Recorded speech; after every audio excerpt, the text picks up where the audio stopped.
Assalamualaikum warahmatullahi wabarakatuh. Pertemuan kali ini kita akan melanjutkan dengan pengolahan data yang kemarin ya. Kemarin kita sudah menginputkan data, kemudian mengidentifikasi variabelnya di variabel view. Nah, sekarang setelah kita menginputkan data, kita akan mengolah secara sederhana menggunakan statistik deskriptif, yaitu dengan menu analyze, kemudian deskriptif, statistik, dan frequencies.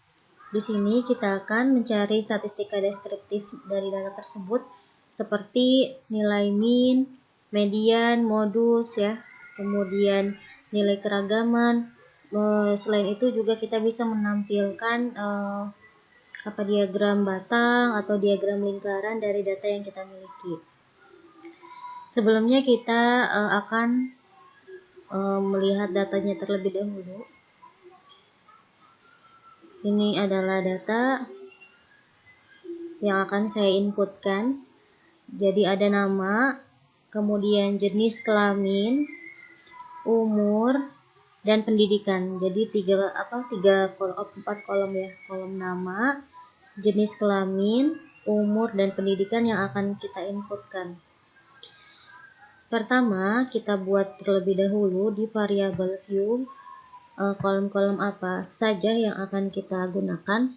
Yang pertama adalah nama, kemudian nama string ya, namanya bentuknya string, kemudian kita buat panjang hurufnya atau lebar hurufnya yang panjang sekalian, misalnya 20, kemudian desimalnya 0, labelnya tidak ada, labelnya mau dikasih nama boleh, tidak juga nggak apa-apa, jadi label ini optional. Nama, value-nya tidak ada, missing, kemudian ininya di kiri saja, measure-nya adalah nominal. Selanjutnya adalah kolom jenis kelamin. Untuk jenis kelamin kita tuliskan di sini jenis kelamin, bentuknya string, bisa string, kemudian panjang hurufnya kita buat 10 saja atau 12, kemudian desimalnya 0, labelnya adalah jenis kelamin, kemudian value-nya kita berikan 1 untuk laki-laki dan 2 untuk perempuan.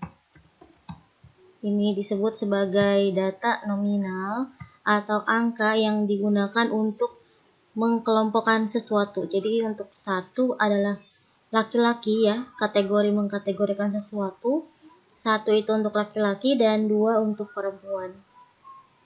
Kemudian measure-nya nominal juga. Selanjutnya adalah umur. Umur ini tentu saja numerik. Desimalnya bisa kita nolkan. Karena umur kan kebanyakan tidak ada koma-komanya ya, bulat. Nah, di sini umur, value-nya tidak karena dia bukan data kategori. Kemudian kita pilih scale. Dan yang satu lagi adalah pendidikan. Pendidikan juga string bentuknya. Oke. Di sini kita tulis pendidikan. Value-nya kita buat 1 untuk SD, 2 untuk SMP, 3 untuk SMA. Oke. Kita lihat lagi, 3 untuk SMA. Oke. Nah, setelah jadi kolomnya sudah siap, kita tinggal masukkan datanya dari sini.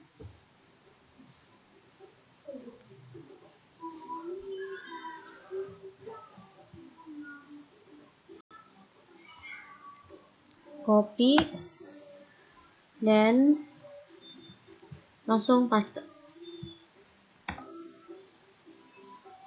Nah, jadi sudah otomatis ya, bisa dilihat ketika kita menginputkan angka. Nah, coba kita bandingkan.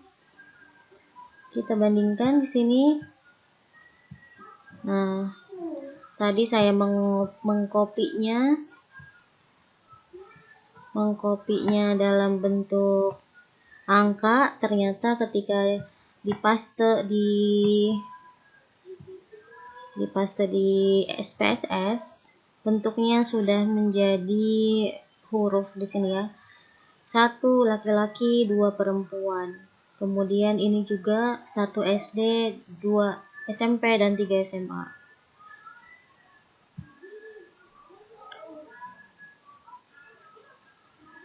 Kemudian belum semua ya, Justin si Jack ini kita copy lagi.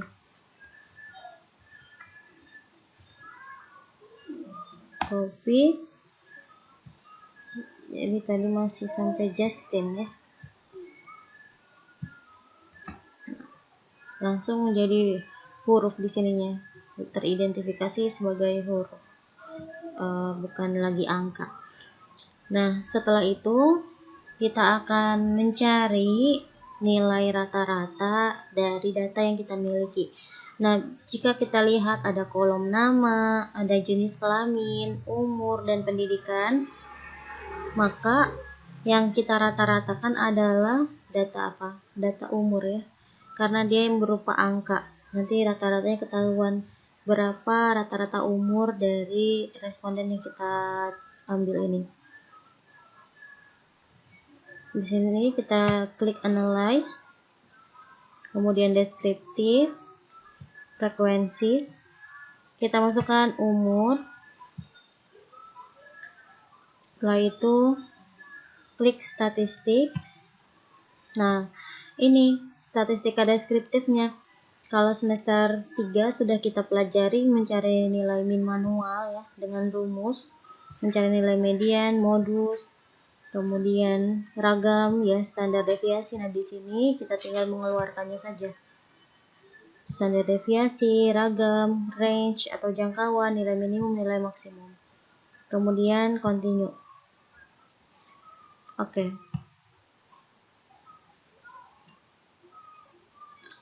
Nah, ini disebut sebagai jendela viewer atau jendela output. Jadi dia akan muncul tiba-tiba kalau kita sudah selesai mengolah data yang kita inginkan. Di sini umur bisa dilihat rata-rata umurnya adalah 30,97 tahun. Atau bisa dibilang 31 tahun ya. Kebanyakan responden yang kita ambil adalah 31 tahun. Mediannya atau responden terbanyak adalah responden yang berumur modus ya. Responden yang terbanyak modusnya adalah responden yang berumur 30 tahun, sedangkan median ini adalah nilai tengah. Kemudian ini adalah keragaman dari umurnya. Keragaman umurnya cukup kecil, 69,25. Artinya tidak ada perbedaan, tidak terlalu jauh ya antara responden satu dengan responden lainnya. Jadi perbandingan umurnya itu tidak jauh banyak gitu ya. Karena bisa dilihat di sini keragamannya masih lumayan kecil. Dan ini jangkauannya. Selanjutnya adalah nilai minimum dan nilai maksimumnya. Nilai terkecilnya, dan ini adalah umur tertua ya. Ini umur termuda, ini umur tertua. Seperti itu. Kalau kita ingin masuk lagi ke jendela kita menginputkan tadi, maka klik lagi nih. Masuk ke sini. Nanti jadi ada 2 jendela lagi ya. Yang pertama adalah jendela untuk menginputkan data dan ada jendela hasil. Seperti itu. Nah, kemudian kita ingin membuat histogram dari umur. Masuk lagi ke statistik deskriptif, frequencies, kemudian bisa diklik chart. Nah, bisa kita keluarkan maunya apa. Nah, untuk data umur lebih cocok menggunakan histogram karena datanya berupa data pengukuran ya, histogram. Kemudian continue dan oke. Nah, akan muncul histogramnya. Nih, di sini umur 30 tahun dia yang paling tinggi atau paling banyak. Sedangkan umur di atas 40 tahun dia sedikit, hanya sedikit sekali ya diambilnya. Hanya sedikit umur di atas 40 tahun. Kebanyakan umurnya di bawah 40 tahun dan yang paling tinggi adalah umur 30 tahun. Nah, dengan menggunakan statistika deskriptif ini tentu saja lebih mudah untuk memahami informasi dari data yang kita ambil ya. Ini tadi informasinya, umur respondennya, yang tertua, yang termuda, rata-rata umurnya seperti itu. Selanjutnya ini jenis kelamin dan pendidikan.